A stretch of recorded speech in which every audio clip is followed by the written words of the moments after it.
The office at the Swedish legation in Budapest was stifling, despite the cold November air outside.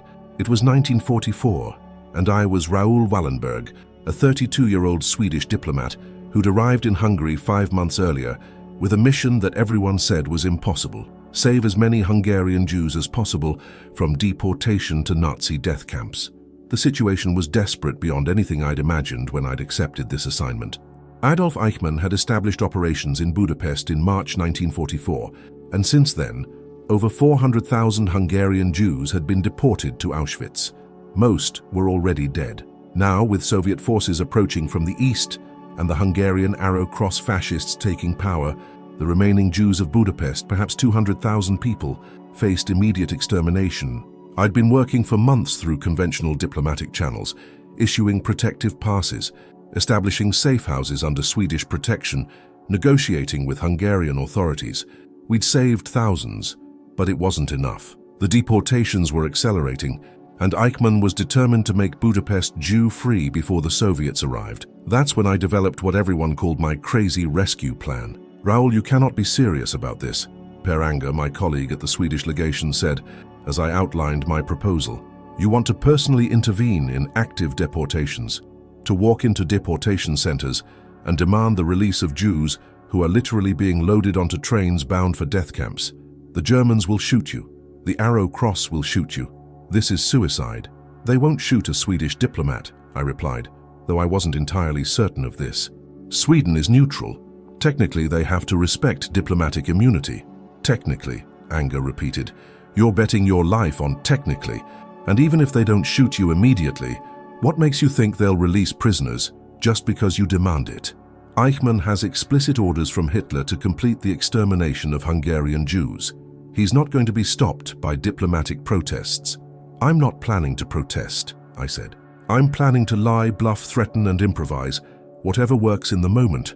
I spread several documents across the desk, protective passes I'd designed, bearing official-looking Swedish government seals and stamps. They looked impressively official, though their actual legal authority was questionable at best. These Schutz-Passes declare that the bearer is under Swedish protection and is awaiting repatriation to Sweden. I've been issuing them for months through normal diplomatic channels, but now I'm proposing to expand the program dramatically, to show up at deportation sites with stacks of these passes and distribute them directly to Jews who are about to be deported. "That's forgery," Anger said flatly. "Most of those people have no legitimate claim to Swedish protection. They're not Swedish citizens, they have no connection to Sweden, and there's no actual plan to repatriate them. You're creating fake documents to deceive Nazi authorities." "I'm creating documents that might save lives," I corrected. "Whether they're legally valid is less important than whether German and Hungarian authorities will accept them as valid. And in the chaos of deportations, with proper presentation and enough confidence, they might." Per Anger wasn't the only person who thought I was insane. The Swedish Foreign Ministry in Stockholm had been sending increasingly worried cables about my activities, concerned that I was exceeding my diplomatic authority and potentially compromising Swedish neutrality.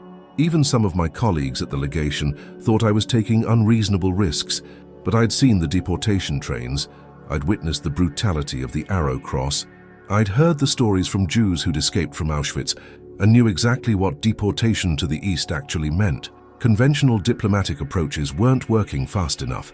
Thousands of people were dying every day while we followed proper procedures and respected normal protocols, so I decided to stop being conventional. The first test of my plan came on November 28, 1944, at the Josef Varos railway station. I'd received intelligence that a large transport of Jews was being assembled for deportation to Auschwitz. Approximately 3,000 people were being held in the station, guarded by Arrow Cross militia and German SS officers, waiting to be loaded onto cattle cars. I arrived at the station in an official Swedish legation car, wearing my diplomatic credentials prominently, carrying a leather portfolio containing several hundred Schutz-Passes. My driver, Vilmos Langfelder, looked terrified but determined. "Remember," I told him quietly as we approached the station entrance, "we're here on official Swedish government business. We have every right to check if any Swedish protected persons are being illegally detained. Act like you own the place and most people will assume you do." The Arrow Cross guards at the entrance looked uncertain when I presented my credentials and announced I was there to verify the status of Swedish protected persons. They weren't expecting a Swedish diplomat to show up at a deportation site, and my confident manner suggested I had authority they weren't aware of.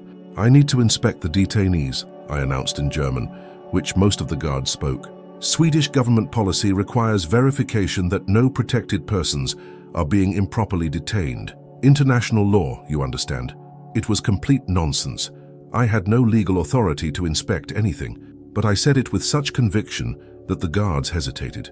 While they were conferring about whether to let me through, I simply walked past them into the station, moving as if I had every right to be there. The scene inside was horrific. Thousands of people crowded into the station. Men, women, children, elderly, all wearing the yellow stars that marked them as Jews. Many were injured, beaten by Arrow Cross militia during the roundup. Some were crying, others were silent, with the terrible resignation of people who knew what awaited them. German SS officers were organizing the deportation with mechanical efficiency, dividing people into groups for loading. An Arrow Cross commander was shouting orders in Hungarian, his men using rifle butts to force people toward the cattle cars on the platform. I climbed onto a wooden crate so I could be seen above the crowd and shouted in German and Hungarian, "Attention! I am Raoul Wallenberg, representing the Swedish government. Any person holding Swedish protective documents or who has legitimate claims to Swedish protection must identify themselves immediately. This is official Swedish government business." Hundreds of hands went up. People surged toward me desperate, calling out in German, Hungarian, Yiddish.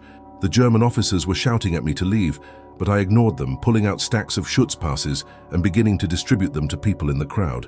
"Anyone holding this pass is under Swedish protection," I announced loudly, ensuring the German officers could hear. "International law prohibits the deportation of protected persons. Sweden will hold the German government personally responsible for any violations of diplomatic protection." It was a bluff. The passes had questionable legal authority, and Sweden's ability to hold Germany personally responsible for anything was limited. But I delivered the speech with absolute conviction, as if I had the full authority of the Swedish government and international law behind me. A German SS captain approached me, his face red with anger. "You have no authority here. These are Hungarian nationals being legally deported by order of the Reich. These are Swedish protected persons," I countered, holding up the Schutz-Passes. "Their deportation would violate Swedish diplomatic rights and international conventions. I am formally protesting this action and demanding the immediate release of all persons holding valid Swedish protection documents." "Those documents are worthless. Then you won't mind if I report to Stockholm that German authorities are refusing to honor Swedish diplomatic protections. I'm sure the Foreign Ministry will be very interested to hear that Germany is violating Swedish sovereignty, at a time when Germany might benefit from continued Swedish neutrality." It was a carefully calibrated threat. Sweden was neutral, but it was also one of the few remaining channels through which Germany could conduct certain diplomatic and economic activities. The implied threat that Sweden might reconsider its neutrality if Germany violated Swedish diplomatic protections was enough to create hesitation. The SS captain was clearly uncertain. His orders were to complete the deportation, but interfering with neutral diplomatic missions could create political complications. While he was conferring with his superiors, I continued distributing passes and pulling people out of the deportation line. You, and you," I said, pointing to people in the crowd. "You have Swedish connections, correct? Family in Sweden? Business dealings? Excellent, you're under Swedish protection now. Move to that side of the platform." In reality, most of these people had no connection to Sweden whatsoever, but I was creating the appearance of legitimate selection, making it seem like I was following some official procedure, rather than simply distributing passes randomly to as many people as possible. The chaos worked in my favor. With thousands of people in the station, German and Hungarian officials couldn't verify the claims on each pass. My confident manner and official documentation created an assumption of legitimacy that was hard to challenge in the moment. Over the next hour, I managed to pull approximately 400 people out of the deportation line, all now holding Schutz-Passes that declared them under Swedish protection. I loaded them into Swedish legation vehicles and trucks I'd arranged, insisting that they needed to be transported to Swedish protected houses for processing. By the time German authorities decided to forcibly remove me from the station, I'd already evacuated most of the people I could reach. The SS captain was furious, threatening to report me to Swedish authorities for interfering with German operations. "Please do," I said calmly. and I'll report to Stockholm that German forces attempted to illegally deport Swedish protected persons. We'll let our respective governments sort out who violated whose diplomatic rights. I left the station with 400 people who'd been destined for Auschwitz, but were now, however tenuously, under Swedish protection. It wasn't all 3,000 people at the station. I hadn't been able to reach everyone before being forced out, but it was 400 people who would live instead of die.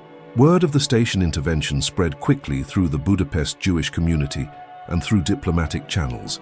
Peranga was waiting for me when I returned to the legation, his expression a mixture of relief that I'd survived and disbelief at what I'd done. Raoul, you just bluffed your way past SS officers and Arrow Cross militia to pull people out of a deportation transport. You distributed documents of questionable legal authority while threatening German officials with diplomatic consequences. This is either the bravest thing I've ever seen or the most reckless. Probably both, I admitted, but it worked. 400 people are alive tonight who wouldn't be otherwise. And when the Germans realize they've been manipulated, when they decide that diplomatic immunity doesn't apply to someone actively interfering with deportations, then I'll deal with that when it happens. Right now, I'm focused on the fact that this approach works. The Nazis respect official-looking documents and confident authority figures, even when that authority is questionable. They're bureaucrats at heart. They want paperwork that allows them to claim they followed procedures. We can use that against them. Over the following weeks, I refined and expanded what became known as the Wallenberg method. I showed up at deportation sites, distribution centers, and railroad stations with stacks of Schutz-Passes and absolute confidence that I had the right to intervene. I argued, bluffed, threatened, and improvised, pulling people out of deportation lines literally minutes before they would have been loaded onto trains. The protective passes themselves evolved. I designed them to look as official as possible. Swedish government seals, impressive stamps, formal language declaring that the bearer was under Swedish protection, awaiting repatriation. The actual legal authority of these documents was dubious at best, but they looked legitimate, and in the chaos of wartime deportations, appearance often mattered more than reality. I also established a network of safe houses throughout Budapest, buildings that I declared to be under Swedish diplomatic protection and therefore exempt from Hungarian and German authority. The Swedish Foreign Ministry approved protection for perhaps 30 buildings. I claimed protection for over 100, painting Swedish flags on their walls and posting signs declaring them Swedish diplomatic territory. It was a massive bluff. Sweden had no legal authority to declare random apartment buildings in Budapest to be Swedish territory, but I bet that Hungarian and German officials wouldn't be entirely sure of the limits of diplomatic protection and that they'd hesitate to violate what appeared to be Swedish sovereignty. The bluff held. Arrow Cross militia would occasionally raid these buildings, and I'd show up personally to protest the violation of Swedish diplomatic property, threatening international consequences and creating enough uncertainty that the raids usually stopped. We provided shelter to thousands of Jews in these protected houses, all of them living under the fiction that they were Swedish protected persons awaiting repatriation. My colleague Tibor Vaida, who worked as a driver and assistant, witnessed many of these confrontations. Years later, he described one incident where I'd confronted an Arrow Cross unit that was attempting to raid a protected house. Raoul simply walked up to the Arrow Cross commander and started shouting about international law and Swedish diplomatic rights, Vaida recalled. He had this leather portfolio that he'd wave around, filled with official-looking documents. Most of it was just Swedish government letterhead with random stamps, but he made it look like he had authorization from the highest levels of government. The Arrow Cross commander was so confused and intimidated that he actually ordered his men to leave. Raoul saved about 200 people that day, just by being more confident and assertive than a fascist militia commander. But the approach didn't always work. Arrow Cross fascists were less concerned with diplomatic niceties than German officials, and they were increasingly brutal as the war situation deteriorated. On December 10, 1944, I witnessed one of my greatest failures. A group of Arrow Cross militia had rounded up approximately 800 Jews, many of them from protected houses, and were marching them to the Danube River. I knew what this meant. The Arrow Cross had been executing Jews by the river, shooting them and throwing their bodies into the water. It was faster than deportation and required no cooperation from German authorities. I raced to the river with several colleagues, arriving just as the Arrow Cross were lining people up along the embankment. I started distributing protective passes and demanding the release of Swedish protected persons, using my standard approach. But the Arrow Cross commander this time was different, a fanatic who didn't care about diplomatic consequences. "Your papers mean nothing here, Swede," he said, spitting on the Schutz-Pass I held up. "These are not people, they're Jews, and we're going to throw them in the river where they belong." I tried everything: threats, bluffs, appeals to international law, offers to report him to higher authorities. Nothing worked. The commander ordered his men to begin the executions. I physically placed myself between the militia and their intended victims, but they simply shoved me aside. The shooting began. I watched, helpless, as men, women, and children were murdered and their bodies dumped into the freezing Danube. Some of them held my protective passes, those official-looking documents that were supposed to keep them safe. The papers didn't stop the bullets. I managed to pull perhaps 50 people away during the chaos, people at the edges of the group who I could physically drag away while the militia was focused on the executions. But hundreds died, and their deaths haunted me. My clever plans and confident bluffs hadn't been enough. "You can't save everyone," Per Anger told me that night as I sat in the legation office, still shaking from what I'd witnessed. "What you're doing is extraordinary, but you're one person against a genocidal regime. The fact that you've saved thousands doesn't diminish the tragedy of those you couldn't save. But I should have done more, found a better approach, been more convincing, something. Raoul, you're already doing the impossible. No one else is even trying what you're attempting. The other neutral legations issue protective documents through proper diplomatic channels and hope for the best. You're literally walking into deportation sites and pulling people out. You're confronting armed fascists and convincing them to release prisoners through sheer force of personality and creative documentation. It's remarkable that it works as often as it does. Despite the failures, I continued the rescue operations because the alternative, doing nothing, was unacceptable. The crazy rescue plan that everyone had initially dismissed was saving lives by the thousands. Other neutral diplomats began adopting similar approaches. The Swiss diplomat Karl Lutz expanded his protective documentation program, inspired partly by my aggressive distribution of passes. The Spanish and Portuguese legations increased their rescue efforts. By December 1944, Budapest was surrounded by Soviet forces, but the siege dragged on for weeks. During this time, the Arrow Cross intensified their murder campaign against Jews. They conducted death marches from Budapest toward Austria, forcing thousands of people to walk in freezing weather, without food or water. Most didn't survive. I followed these death marches in Swedish legation vehicles, showing up at various points along the route to distribute protective passes and demand the release of Swedish protected persons. I set up supply stations, providing food and medical care. I argued with Hungarian and German officials at every stop, using the same combination of bluff, confidence, and official-looking documentation that had worked at the railway stations. At one point, I actually climbed onto the roof of a train that was departing for Auschwitz and started handing protective passes down through the ventilation hatches to people inside the cattle cars. German guards were shouting at me to get down, threatening to shoot, but I ignored them, passing documents through the hatches as fast as I could. When they physically pulled me off the train, I demanded that anyone holding a Swedish pass be released. The confusion and my insistence created enough delay that some people were actually taken off the train. "Did you really just climb on top of a moving train to hand out fake passes to people being deported?" Langfelder asked me afterward, his voice somewhere between admiration and exasperation. "They're not fake," I insisted. "They're legitimate Swedish protective documents issued by an authorized representative of the Swedish government." "Raoul, you authorized yourself to issue them. You designed the format.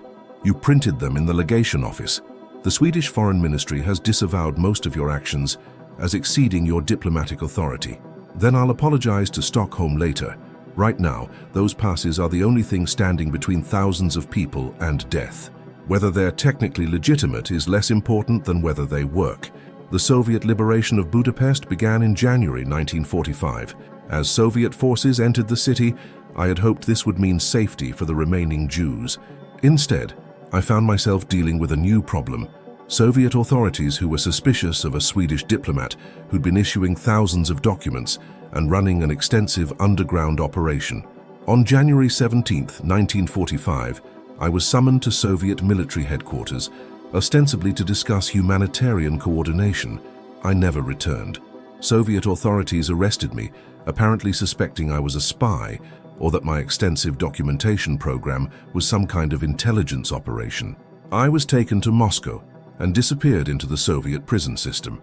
I would never know the full impact of my rescue operations, but others would later document what the crazy rescue plan had accomplished. The protective passes, the safe houses, the personal interventions at deportation sites, altogether, they saved approximately 34,000 Jewish lives. That number was calculated after the war by Jewish organizations and historians who tracked down survivors and documented rescue operations. 34,000 people who should have been murdered in death camps or shot by the Danube River survived because a Swedish diplomat decided to try an approach that everyone said was impossible. The Schutz-Passes that I'd designed and distributed became historical artifacts, preserved by survivors who'd kept them as proof of how they'd survived. Museums and archives hold hundreds of these documents, official-looking passes bearing Swedish seals and stamps, declaring that the bearer was under Swedish protection awaiting repatriation to Sweden. Most of the people who held these passes had never been to Sweden, had no Swedish connections, and were never repatriated anywhere. The passes were, in legal terms, of questionable validity, but they saved lives. That's what mattered. Per Angja, who survived the war and wrote extensively about the rescue operations, later reflected on the approach I'd pioneered. Raoul understood that in the chaos of war, appearance often mattered more than reality. A confident diplomat with impressive-looking documents could accomplish things that would be impossible through proper channels. He turned diplomatic protocol into a weapon against genocide, using the Nazis' own bureaucratic instincts against them. It was brilliant, reckless, and effective. The protective houses I'd established throughout Budapest sheltered thousands of people through the final months of the war. Even after my disappearance, the Swedish legation staff maintained the fiction that these buildings were Swedish diplomatic territory, protecting the people inside until Soviet liberation made the pretense unnecessary. My fate remained unknown for decades.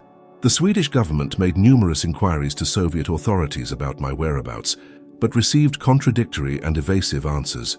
Some reports suggested I'd died in Soviet custody in 1947.